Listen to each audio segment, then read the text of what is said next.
Hey everyone, and welcome back to another video. In this video, I'm going to show you how to embed Calendly onto a landing page. Now, this video is going to be particularly useful for individuals. Let's say that you want to go ahead and have people sign up for your scheduling events on Calendly. How do you actually go ahead and get your embed code to put on your landing page? Now, this video is going to be short, sweet, and simple, guys. There's not going to be a lot of steps involved. Now, in order to do this, what you're first going to do is log on to Calendly. Next, you're going to click on the scheduling event, which you want to go ahead and get the embed code for. Then click on Add to Website.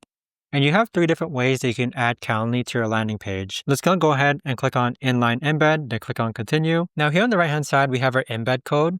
So this is what you could actually go ahead and copy and paste it onto your landing page so that the Calendly widget will actually appear. Go click on Copy Code and paste it onto your HTML of your landing page, and there you have it. But that right there, guys, is the best and easiest way that I know of to actually go ahead and embed Calendly onto your landing page.